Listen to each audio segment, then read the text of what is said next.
Shalom dari Jakarta, Indonesia. Selamat berjumpa kembali dengan Berti Wauruntu dalam khotbah singkat melalui YouTube dan media sosial lainnya. Bulan Mei, minggu ke-21 tahun 2022. Khotbah singkat bertemakan hamba Tuhan, namun terbatas pada 3 topik, yaitu topik 60, terang di tengah segala bangsa, pengharapan Israel. Topik 61, lihat, itu hambaku yang kupilih. Video dari kedua topik sudah tersedia pada akun YouTube Berti Wauruntu. Silakan saksikan. Topik ke-62, pemegang rahasia Allah. Kita masuk dalam topik 62, pemegang rahasia Allah. Mari kita buka Alkitab kita pada surat Rasul Paulus kepada jemaat di Korintus. 1 Korintus pasal 4 ayat 1 dan 2. Demikianlah hendaknya orang memandang kami sebagai hamba-hamba Kristus yang kepadanya dipercayakan rahasia Allah, yang akhirnya dituntut dari pelayan-pelayan yang demikian ialah bahwa mereka ternyata dapat dipercayai. Pernyataan tersebut dilatar belakangi oleh kejadian yang diceritakan dalam 1 Korintus pasal 3, di mana terjadi perselisihan di antara umat percaya. Ada yang mengaku sebagai kelompok Paulus ataupun kelompok Apolos. Ini merupakan ciri manusia yang nampaknya rohani, namun nyatanya menggambarkan manusia duniawi. Jelas dinyatakan, siapapun yang menuai dan yang menabur, namun tetap Tuhan yang memberikan pertumbuhan. Dan biarlah diharapkan pelayan-pelayan Tuhan yang olehnya kamu menjadi percaya, masing-masing menurut jalan yang diberikan Tuhan kepadanya. Bagi umat percaya yang senantiasa berseru kepadanya,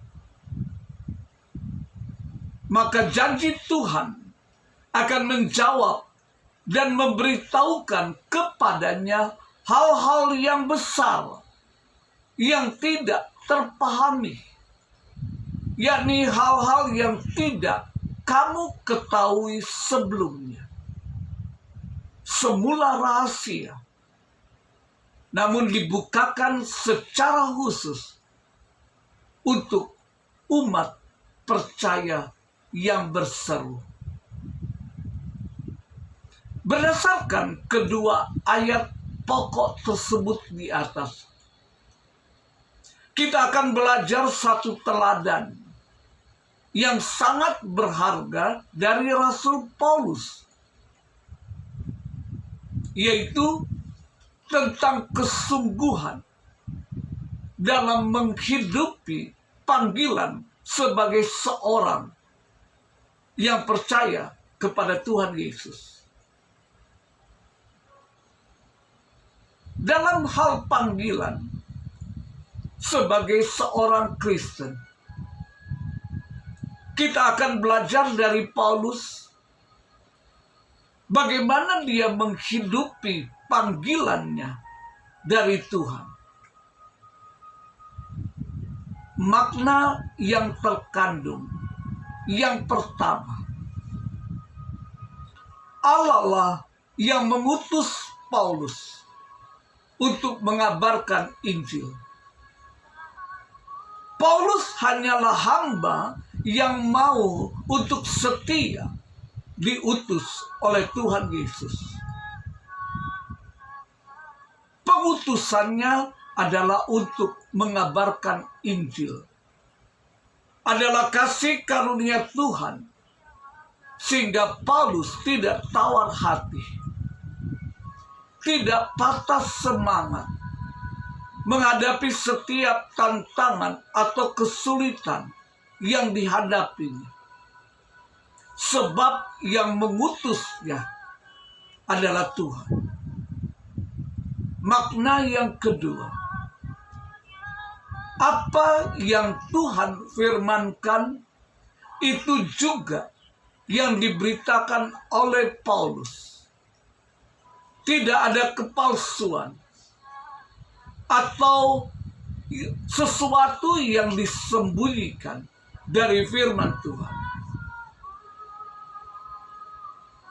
Paulus menekankan bahwa kebenaran Injil yang diberitakan itu siap diuji, baik di hadapan manusia maupun di hadapan Tuhan.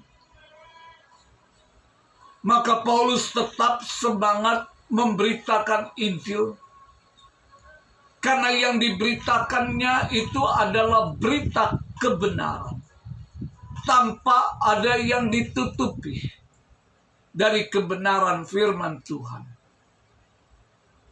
Makna ketiga, jika ada yang menolak atau menutup diri atas kebenaran Injil yang diberitakan, bahkan sampai ada yang memfitnah Paulus, mereka itu adalah orang-orang yang menutup diri untuk diterangi kemuliaan Allah. Ilah zaman sekarang telah membutakan mereka, sehingga mereka tidak dapat melihat kemuliaan Allah yang terpancar dari Injil yang diberitakannya.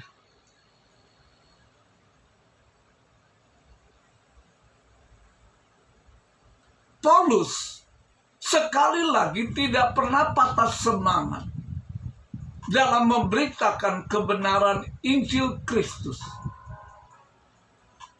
Walaupun ada yang menolak, menutup diri, bahkan memfitnah dia.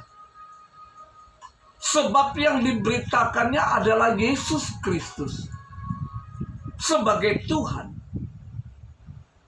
Dan Paulus bukan sedang memberitakan tentang dirinya sendiri atau menggunakan firman Tuhan untuk kepentingan pribadinya. Tetapi sebaliknya, Paulus memberitakan dirinya sebagai teladan seorang hamba Tuhan yang setia melayani Tuhan. Rasul Paulus hendak menekankan bahwa dia tidak pernah tawar hati, mundur, takut, atau gentar untuk menjalankan panggilannya dalam memberitakan Injil, walaupun dia ditindas, dianiaya, dan difitnah. Walaupun dari kemanusiaannya dia rapuh dan lemah, seperti bejana tanah liat yang mudah untuk hancur jika dihempaskan. Ayat 7. Namun dia selalu dikuatkan oleh Tuhan dengan berlimpah-limpah untuk selalu giat dalam memberitakan Injil Kristus. Rasul Paulus katakan dalam ayat ini, kami menyerahkan diri kami untuk dipertimbangkan oleh semua orang di hadapan Allah, bahwa apa yang dikatakannya dan bagaimana kehidupannya dapat dipertanggungjawabkan di hadapan Tuhan. Sikap yang ditunjukkan Paulus ini sekali lagi menjadi teladan bagi setiap hamba Tuhan, supaya menjadi hamba Tuhan yang jujur, setia, dapat dipercaya, siap untuk diuji. Apa yang Tuhan firmankan, itu pula yang diberitakan. Hendaklah kita menjadi orang-orang yang mau tunduk di bawah otoritas firman Tuhan. Kita mau siap menjadi pelaku firman Tuhan. Sebab firman Tuhan adalah dasar, fondasi, dan pedoman bagi kehidupan kita. Firman Tuhan tidak hanya sebatas kata-kata dan pengajaran, tapi Paulus mengingatkan kita bahwa firman Tuhan itu adalah terang, kemuliaan Allah yang akan menyinari kehidupan kita. Firman Allah menjadi tanda kehadiran Tuhan dalam kehidupan kita. Ketika kita hidup dalam firman-Nya, berarti kita hidup bersama-sama dengan Tuhan. Namun Paulus mengingatkan mereka yang menolak firman Tuhan, mereka adalah orang-orang yang telah dibutakan oleh ilah zaman sekarang. Yaitu mereka lebih memilih jalan hidup berdasarkan hikmat dan kenikmatan duniawi daripada kebenaran firman Tuhan. Ilah zaman yang dapat membutakan kita dengan kenikmatan palsu. Kita ingat kembali dengan apa yang dikatakan oleh Tuhan Yesus, bahwa hanya Dia jalan, kebenaran, dan hidup. Apa yang kita kejar, apa yang kita cari, apa yang kita harapkan dalam hidup ini, semuanya ada pada Tuhan.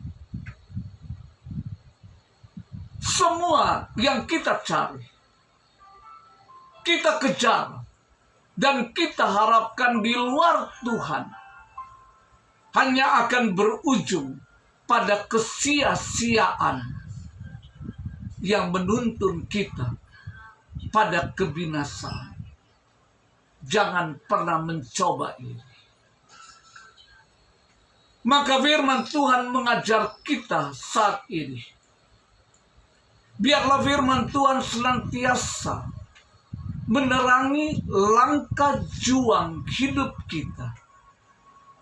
Biarlah firman Tuhan yang menguatkan, memberi semangat dan kedamaian kepada kita dalam menjalani hidup. Sesuatu yang perlu direnungkan. Kita adalah panggilan Tuhan. Pilihan Tuhan. Pilihan Tuhan dan dapat dipercaya oleh kasih karunia Tuhan. Hanya karena kita percaya firman Tuhan dan percaya Tuhan Yesus Kristus untuk keselamatan kita. Dan ingat, Tuhan setia dan adil untuk memenuhi semua bahwa Dia telah berjanji kepada mereka yang dipanggil dan dipilih, yaitu kepada mereka yang mempercayai firman-Nya. Allah lah yang merencanakan penebusan umat manusia sebelum dijadikan. Dan oleh karena kasih karunia Allah melalui iman di dalam Kristus, kita menjadi anak-anak Allah sekaligus ahli waris bersama dengan Putra yang terkasih, Yesus Kristus. Kita dipisahkan bagi Allah dan dipanggil ke dalam persekutuan dengan Putra tunggalnya, Yesus Kristus. Dan mereka yang percaya kepada darah penebusannya untuk keselamatan yang telah dijanjikan, yaitu kehidupan yang kekal, rumah surgawi, dan sukacita selama-lamanya menurut kekayaan rahmat-Nya. Tuhan adalah Dia yang memanggil kita, memilih kita, memperkaya kita, dan mendudukkan kita bersama dengan Kristus di tempat surgawi. Wow. Dan Dia setia pada firman-Nya yang memelihara.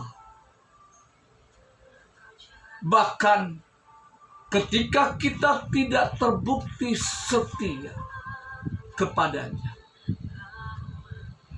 Sebagai ajakan, marilah kita berusaha untuk menjalani hidup kita seperti Dia. Karena kita telah dibeli dengan harga, yaitu darah Tuhan Yesus yang tercurah di atas bukit Golgota. Dan kita telah masuk dalam persekutuan anak-Nya, Juru Selamat kita, Yesus Kristus Tuhan kita. Dan kita siap menerima sesuatu yang lebih besar lagi yang Tuhan sedang persiapkan bagi setiap hamba-Nya. Jika Anda ingin tahu, periksa dan pelajari seluruh firman Tuhan, karena semuanya adalah janji yang disiapkan dan disediakan bagi umat percaya. Dan sementara itu, tetap beriman. Lakukanlah dengan setia setiap pekerjaan Tuhan yang dipercayakan kepadamu. Akhirnya, terimalah apa yang tidak pernah dilihat oleh mata, tidak pernah didengar oleh telinga, dan yang tidak pernah timbul di dalam hati manusia, semua disediakan Allah untuk mereka yang mengasihi Dia. 1 Korintus 2 ayat 9.